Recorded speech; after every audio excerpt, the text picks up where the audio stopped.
नमस्कार। स्वागत है आप सभी का मेरे YouTube चैनल पर। इससे पहले हम संक्षेपण को लेकर के बात कर चुके हैं और आज हम बात करने वाले हैं संक्षेपण कैसे करते हैं, संक्षेपण के प्रमुख गुण और विशेषताएं क्या-क्या होती हैं। तो संक्षेपण को लेकर जो अक्सर प्रश्न पूछे जाते हैं वो है संक्षेपण की विधि क्या है, संक्षेपण की प्रक्रिया क्या है या फिर संक्षेपण कला से क्या आश्रय है। तो इन सारे प्रश्नों का उत्तर देने के लिए हमें सबसे पहले ये जानना होगा कि संक्षेपण आखिर करते कैसे हैं। ठीक है, तो सब मान लीजिए मैं एक वाक्य बोलती हूँ कि मेरी मम्मी खाने पीने के व्यंजन बनाने में प्रतिदिन 5 घंटे व्यतीत करती है। तो अगर आप मेरे इस वाक्य को ध्यानपूर्वक सुनेंगे और अगर आप इसमें देखेंगे तो आपको लगेगा कि बहुत सारे शब्द क्या है अनावश्यक है। इन शब्दों के इस्तेमाल के बिना भी हम एक अच्छा वाक्य जो है वो प्रस्तुत कर सकते थे, एक वाक्य बोल सकते थे। तो सबसे पहला शब्द तो क्या है मेरी शब्द। मेरी शब्द यहाँ पर क्या है अनावश्यक है क्योंकि मैं मम्मी बोल रही हूँ। जब मैं मम्मी कह रही हूँ तो मम्मी क्या होगी मेरी होगी, तो यहाँ पर मेरी शब्द क्या होता है अनावश्यक हो जाता है। उसके बाद खाने पीने के व्यंजन। जब मैं व्यंजन शब्द का प्रयोग कर रही हूँ तो फिर मुझे खाने पीने शब्द का प्रयोग यहाँ पर अनावश्यक है क्योंकि जो व्यंजन होते हैं वो खाने पीने के लिए होते हैं, तो फिर खाना पीने शब्द जो है यहाँ पर अनावश्यक हो जाता है। जो तीसरा शब्द है वो है 5 घंटे समय। यहाँ पर जो है घंटे और समय शब्द जो है एक ही अर्थ जो है हमें दे रहे हैं। तो यहाँ पर अगर मैं 5 घंटे यानी कि घंटे शब्द का अगर मैं प्रयोग कर रही हूँ तो समय शब्द जो है यहाँ पर अनावश्यक है। इस प्रकार जब ये हम इन शब्दों को देखते हैं तो इन अनावश्यक शब्दों को हटा देने के बाद जब हम एक अच्छा सुंदर सा एक वाक्य बनाते हैं तो हम क्या कहते हैं कि मम्मी व्यंजन बनाने में प्रतिदिन 5 घंटे व्यतीत करती है। तो इस प्रकार एक सुंदर सा वाक्य हमारा बन जाता है। अब ये तो संक्षेपण का एक छोटा सा उदाहरण है जो मैंने आपको दिया, लेकिन जब हम व्यवहारिक तौर पर जब हमारा काम जब हम करते हैं तो वहाँ पर हमें क्या है बड़े बड़े अनुच्छेदों को संक्षिप्त करना होता है। जब कोई लेखक या कोई संवाददाता, वकील, अधिकारी जब ये लोग संक्षेपण का जब काम करते हैं तो इन्हें क्या करना पड़ता है, बड़े अनुच्छेदों को छोटा करना पड़ता है, उन्हें काट छाँट करके छोटे रूप में प्रस्तुत करना होता है। इसीलिए हम एक ऐसा उदाहरण देखेंगे जिसमें कि हम एक बड़े अनुच्छेद को संक्षिप्त करेंगे, छोटा करेंगे। ठीक है, तो हम एक अनुच्छेद ले लेते हैं। अनुच्छेद ये है, बेरोजगारी की समस्या समाज में आज अत्यंत भयंकर एवं गंभीर बन गई है। देश का शिक्षित एवं बेरोजगार युवक अपने आक्रोश की अभिव्यक्ति हड़तालें करने, बस जलाने एवं राष्ट्रीय संपत्ति को क्षति पहुंचाने में कर रहा है। वहीं कई बार कुंठित हो आत्महत्या जैसे भयंकर कुकृत्य कर बैठता है। कहते हैं खाली दिमाग शैतान का घर। इस कहावत को हमारे युवक चरितार्थ कर रहे हैं। सच भी है, मरता क्या नहीं करता, आवश्यकता सब पापों की जड़ है। अतः चोरी, डकैती, तस्करी, अपहरण तथा आतंकवादी गतिविधियों में वह सक्रिय हो रहा है। तो ये एक बड़ा अनुच्छेद है। अब हम अगर इस अनुच्छेद के को छोटा करेंगे तो हमें क्या करना पड़ेगा, इससे कुछ अनावश्यक शब्दों को हटाना पड़ेगा, कुछ बातों को हमें क्या करना पड़ेगा, छोटे रूप में प्रस्तुत करना पड़ेगा, वाक्यांश हमें इसमें छोटे बनाने पड़ेंगे।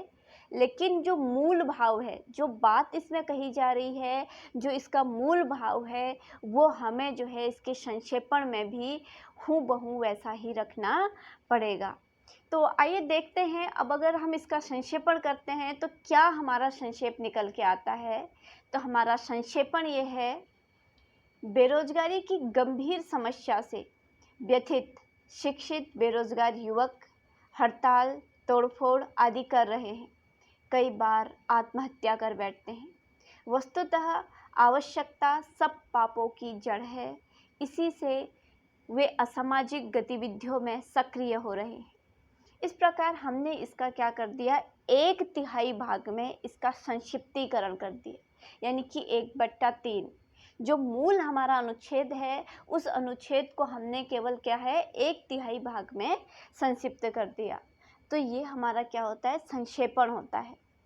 अब कई बार क्या होता है कि हमें अनुच्छेदों के शीर्षक देने होते हैं। जैसे समाचार पत्र होते हैं, समाचार पत्रों में जो समाचार होता है उनके एक शीर्षक होते हैं, और तो हमें क्या करना पड़ता है, इन अनुच्छेदों के कभी कभी शीर्षक देने पड़ते हैं। तो शीर्षक देने की जो बात आती है वो भी संक्षेपण के अंतर्गत ही आती है, क्योंकि जो शीर्षक होता है वो हमारे जो मूल अनुच्छेद है उसमें क्या बात कही जा रही है उसको व्यक्त करता है। अब अगर हम अपने इस अनुच्छेद को एक शीर्षक दें तो इसके लिए एक उपयुक्त शीर्षक हो सकता है बेरोजगारी की समस्या, क्योंकि जो भी कुछ हो रहा है, जो भी घटनाएं घटित हो रही है, जो भी आक्रोश व्यक्त हो रहा है, वो किसके कारण हो रहा है, बेरोजगारी के कारण हो रहा है। बेरोजगारी के कारण ही जो युवक वर्ग है वो दिशाहीन होते जा रहे हैं। तो इसका एक शीर्षक भी हमने बना लिया है। अब जो परीक्षाओं में जो प्रश्न पूछे जाते हैं वो 2 प्रकार के प्रश्न पूछे जाते हैं। एक तो जो प्रारंभ में मैंने आपको बताया कि संक्षेपण की विधि क्या है, प्रक्रिया से लेकर के, संक्षेपण कला से लेकर के, और दूसरे जो प्रश्न आते हैं वो है आपको एक अनुच्छेद दे दिया जाता है और आपको उस अनुच्छेद को संक्षिप्त करना होता है 1/3 भाग में। और इसके अतिरिक्त कभी कभी जो है एक अनुच्छेद दिया जाता है और आपको उसका शीर्षक लिखना होता है। तो इस तरीके के प्रश्न जो है संक्षेपण से आते हैं। तो कुल मिलाकर हम ये कह सकते हैं कि जो संक्षेपण है वो एक, संक्षेपण की जो प्रक्रिया है वो एक जटिल प्रक्रिया है, लेकिन यदि संक्षेपण करने वाले व्यक्ति में थोड़ी सी मेधा यानी कि बुद्धि है, और उसके अलावा उसके अंदर लगन है, और वो सतत परिश्रम भी करता है, और उसको थोड़ा बहुत संक्षेपण की कलाओं का ज्ञान भी है, तो वह एक अच्छा संक्षेपण कर सकता है। वह एक सुंदर सुगठित संक्षेपण प्रस्तुत कर सकता है। लेकिन संक्षेपण के लिए कुछ बातें हैं जो हमें ध्यान में रखनी होती है, कुछ आवश्यक बातें होती हैं। तो इन आवश्यक बातों को हम बिंदुवार जो है एक एक करके इन पर बात करेंगे। तो सबसे पहली जो आवश्यक बात है वो तो ये है कि मूल अनुच्छेद को ध्यानपूर्वक पढ़ना, यानी कि हमें संक्षेपण के लिए जो भी अनुच्छेद दिया जाता है हमें सबसे पहले क्या करना है कि उस अनुच्छेद को बहुत अच्छे से ध्यानपूर्वक उसे पढ़ना है, उसके एक एक शब्द को अच्छे से पढ़ना है, और ये समझने की कोशिश करनी है कि ये अनुच्छेद किस विषय की बात कर रहा है, इसका मूल भाव क्या है। हमारा दूसरा, उसके बाद हम क्या करते हैं, दूसरी जो इसके आवश्यक बात है वो है कि अनावश्यक वर्णन काट छांट करना। फिर हम क्या करते हैं, जब हम उस अनुच्छेद को ध्यानपूर्वक पढ़ लेते हैं तो फिर हमें क्या करना होता है कि जो अनावश्यक वर्णन है उसको हमने क्या करना होता है, काट छांट करना होता है, उसको हमने छोटा करना होता है, अनावश्यक वर्णनों को हमने काट करके अलग करना होता है और मूल भाव को हमें लिखना होता है। तीसरा क्या होता है, समासिक शब्दों का प्रयोग।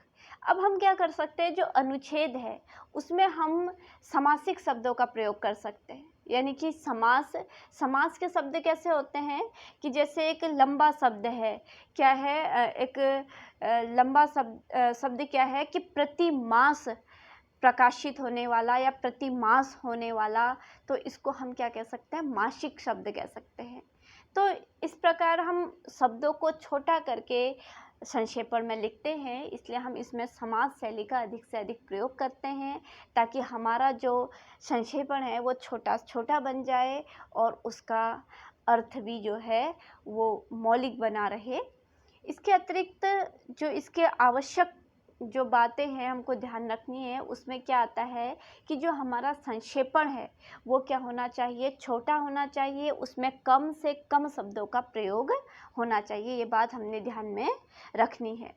इसके अतिरिक्त जो संक्षेपण किया हुआ जो हमारा लेख है, जो हमारा अनुच्छेद है, वो प्रभावपूर्ण होना चाहिए, उसके और मौलिक होना चाहिए, मौलिकता उसमें रहनी चाहिए। तो ये तो क्या है, संक्षेपण के लिए जो आवश्यक बातें हमको ध्यान में रखनी है उसकी हमने बात कर ली है।